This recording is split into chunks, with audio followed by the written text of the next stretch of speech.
Hi there, I'm Pieta Shakes. I'm the Executive Director of Through the Unexpected.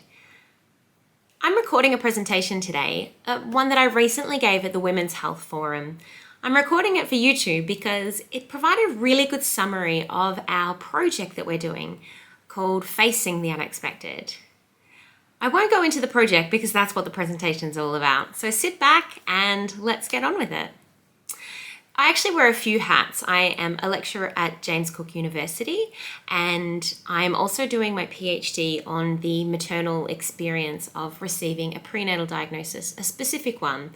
In fact, one that I had received somewhat 10 years ago. This image here on the front screen is actually an image of myself and my child via a fetal MRI. So let's move forward. Before I get into the presentation, I would like to acknowledge the traditional custodians of the land from where I'm recording today, the Wurundjeri Woiwurrung people.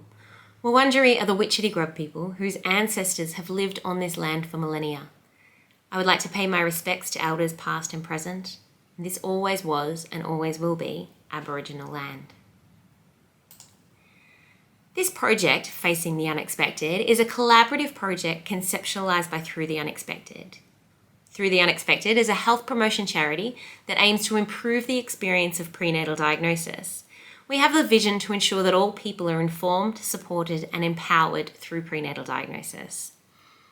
40% or 4 out of 10 of the board of directors of the charity have lived experience of receiving a prenatal diagnosis, myself included. The Lib Timber Foundation saw the value in this project and have committed the funding to see it come to life over the next 3 years. The Embedded Research Project is a collaboration with researchers from RMIT University, James Cook University, and La Trobe University, led by Dr. Belinda Johnson at RMIT. But before we can understand the project, we need to consider the why. In Victoria, the most recent statistics suggest that 1 in 22 babies have a major congenital anomaly. That is a difference in their development, health, or genetics that's associated with a chance of disability, morbidity, or mortality. We don't exactly know how many are prenatally diagnosed, but we know that it's many, and we know that the data is limited anyway, as mandatory reporting is only required after 20 weeks gestation. The incidence of prenatal diagnosis is likely to increase, or is increasing and is likely to continue to increase as screening technologies advance. This includes both genetic screening, such as the NIPT, which continues to expand, and ultrasound technology where we can see more, we can gain more information, we can find more difference, but that doesn't necessarily come with answers and knowledge. Research has continually showed us that most women experience significant distress at the time of receiving unexpected news about their unborn baby. I'm sure that doesn't surprise many of us.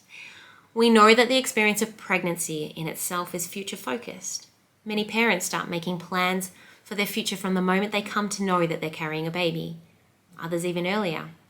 Some make these plans over years of daydreaming and hoping and discussions about maternity leave and school age starts. For others, it may be an unexpected pregnancy and a range of thoughts about the future. These future plans, hopes, and dreams are all threatened in an instant. At the time of news, many mothers experience significant distress and shock, extending into disassociation, evident by periods of blacking out, feeling numb, and being unable to think. Some mothers walk away from these appointments where they're given unexpected news and they're unable to recall what that news was. But receiving the initial unexpected news is just the start of the journey through the unexpected, a journey that takes a toll. Within a cross-sectional survey with retrospective reporting, 85% of 40 mothers reported the symptoms of re-experiencing, that is, in relation to trauma, and 35% met full diagnostic criteria for post-traumatic stress disorder. Similarly, Rycheck and colleagues identified that 40% of 59 mothers met full diagnostic criteria for PTSD, post-traumatic stress disorder, after receiving a prenatal diagnosis of congenital heart disease. Within their longitudinal prospective study, Kassan and colleagues found that suicidal ideation during the prenatal period was significantly higher in expectant mothers who received a prenatal diagnosis when compared to mothers with a typically developing baby. We can see that represented in the image in the bottom, with the women in the green representing those who have received a prenatal diagnosis and expressed suicidal ideation at 4 different time points, as compared to the women in the grey, which represents mothers with a typically developing baby, or expectant mothers. Within a cross-sectional survey of 115 mothers who received either a pre- or postnatal diagnosis, Fonchura found that state anxiety was higher after a prenatal diagnosis and was rated as moderate to severe in 1 in 2 women. Asplin and colleagues identified that mothers continuing a pregnancy after a prenatal diagnosis were found to have high rates of depressive and anxiety symptoms, both during pregnancy and 1 year after birth, using well-validated measurement scales. Kassan and colleagues also found that women, after receiving a prenatal diagnosis, scored high on the impact of events scale, with a score equivalent to acute stress measured within 2 weeks of rape or a diagnosis of breast cancer. Despite this increasing prevalence of prenatal diagnosis and the significant impact on psychosocial health and well-being, there's a striking lack of guidelines, training and support for health and allied health professionals who work with women and their families who receive a prenatal diagnosis. The National Pregnancy Care Clinical Guidelines include one single comment about referring women to trained professionals after finding a structural anomaly. That is a difference in the growth or the development of the baby found on ultrasound. The current mental health in the perinatal period Australian guidelines don't specifically offer any mention about prenatal diagnosis. Prenatal counselling is typically information giving, so an anomaly is identified or a suspected anomaly and people receive prenatal counselling, but it's typically information giving. And women and their families are then forced to grapple with new and complex health information and try and make sense of what it means for them and their family, but they do this out of the appointments that are very information giving. They do this typically in isolation. Many hesitate to reach out to support networks for fear of judgment of their decision making, or for fear of not being able to communicate what's happening for them at the time, because many won't understand, or they may ask more questions and they don't even have information themselves. I myself, at my initial appointment where my daughter's brain anomaly was confirmed at 32 weeks pregnant, before any discussion of prognosis, I was told that I could be booked in and undergo a termination at the hospital and tell people that I had a stillbirth. And while this idea may stem from understanding the complexities and the reasons why people feel that they can't reach out and communicate with those loved ones around them, by prompting parents to hide their experiences, we do also tend to isolate them, which just highlights why we need other supports in place. Services and supports are not equitable. We know that there are major gaps in knowledge as it is, such as the experience of prenatal diagnosis for First Nations mothers and community. As an example of inequitable care, I know of women who have received exemplary care in metropolitan areas where they're linked with a range of services, and yet I know of a particular family who attended a metropolitan fetal medicine clinic from a regional or rural area and received one appointment where they were told the news completely unexpected and asked to make a decision to continue in their pregnancy in that appointment, and then referred back to their other rural providers with no particular emotional support provided. Not only does all this harbour consequences for the mother and her family, but also for the developing baby of a continued pregnancy. We know from lots of literature that antenatal stress can impact postnatal outcomes for women, their families, and the neurodevelopment of babies. My story is probably nothing as compared to what many other people have gone through. Still, the response, approach and attitudes of the clinicians are what triggered a long-lasting pain. We know it's not just women and their families that are impacted by prenatal diagnosis, however. Australian fetal medicine specialists have voiced compassion fatigue, burnout, and a need for further training due to the emotional toll of supporting parents through distress. We know that providers are doing their absolute best in time-limited situations with lots of pressure and without the training or the support that they require. It's hard because they don't just cry, they sob. Their grief is so profound. I think that lies with you. I do feel the trauma of a lot of the families. Literature suggests that the right support at the right time can in fact make a difference to mothers' psychosocial outcomes.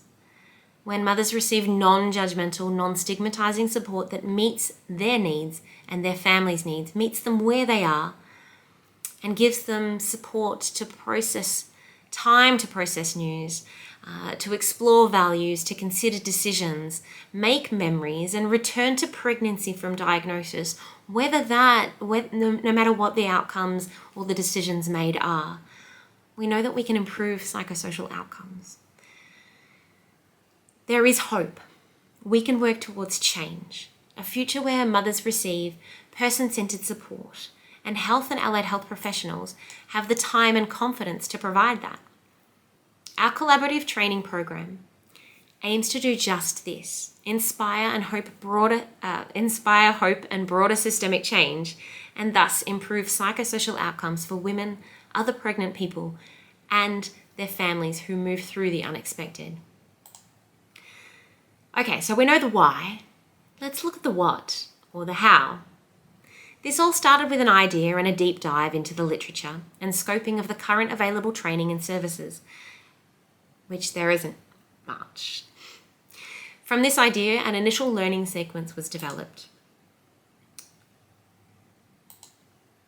A design thinking process was adopted for the development of the initial learning sequence. Learners will be health and allied health professionals around Australia who work with parents at any stage of pregnancy, during or following a termination for medical reasons, and or into the early parenting period, maternal child health nurses further down the line, or even seeing parents for a subsequent pregnancy. Short online learning courses often default to knowledge transmission or a content-focused style. Within this training, we will build upon constructivist, humanistic, and transformative learning theories to harness the expertise and experience of the learners to create and advance knowledge. We want this training to be empowering and authentic to the learner's work. Progress through the stage of design thinking led to the decision for online module-based learning, so it's accessible around the country, with multimedia content complemented by authentic and engaging learning activities that engender hope, critical thinking, and the translation of learning into practice, while also contributing to the advocacy to change the systems. To the educators here in the room today, the initial learning sequence occurred during my grad cert of higher education, innovation, learning and teaching, which I only mention as it exemplifies how those authentic projects that we do in training and learning can be really meaningful and gain legs well after course completion. And that's what we're hoping to do with this course as well.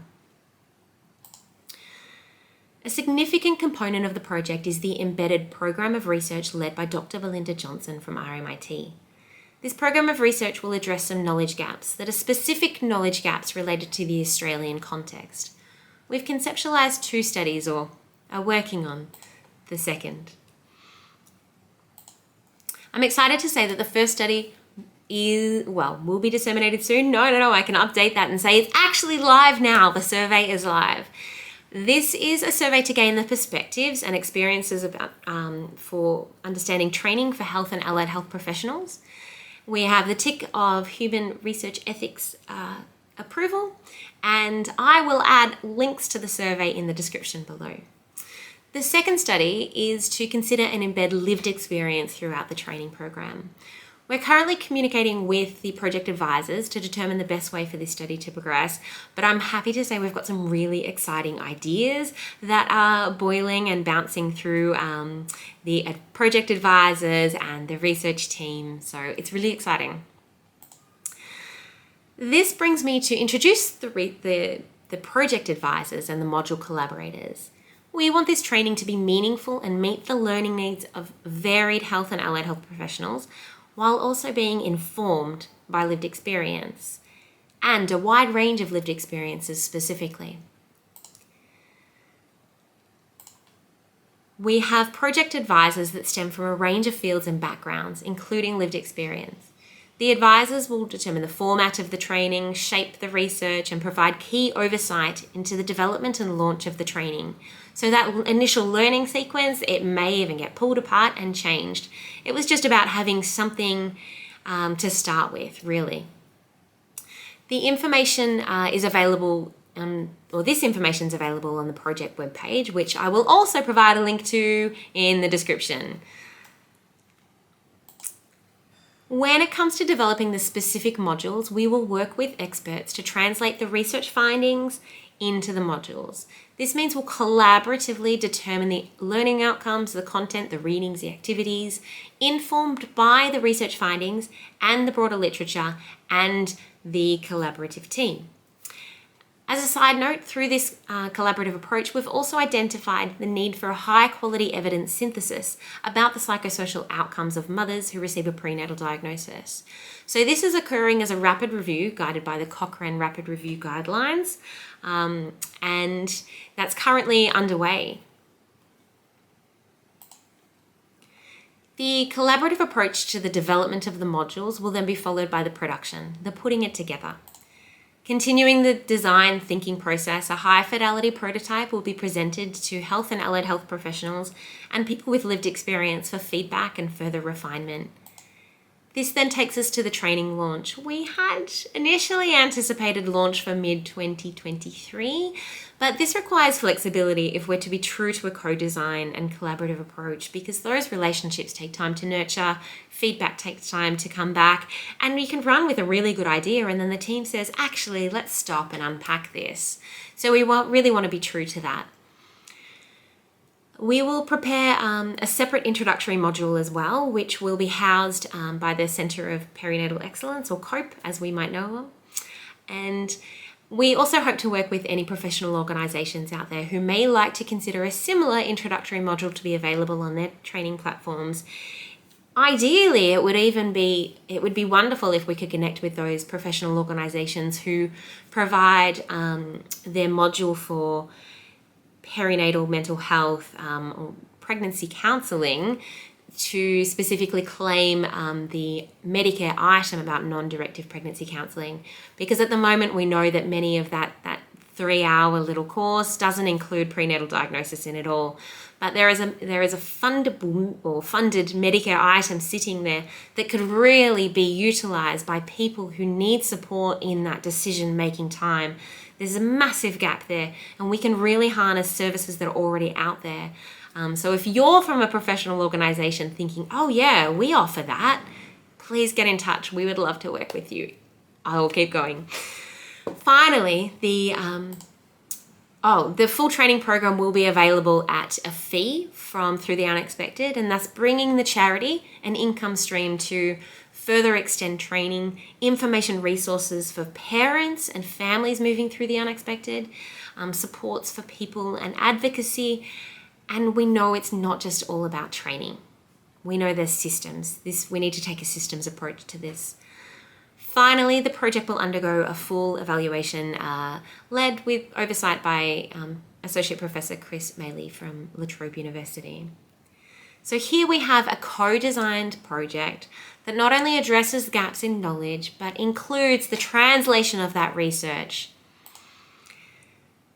If you're interested in any of the research studies that I have mentioned, you can follow them up with these references. And this beautiful QR code with a dinosaur in the middle will actually take you to the project webpage where you can read more about the plan, our progress and collaborators. You can sign up to the mailing list or express your interest to participate. We welcome many perspectives and ideas because we understand the complexity in this space. It's complex and there are so many layers to it. Thank you for listening, and to those who are as equally excited about this project as I am, thank you for your interest and your commitment to improve the experience of prenatal diagnosis and improve psychosocial outcomes for women, other pregnant people, and their families who move through the unexpected.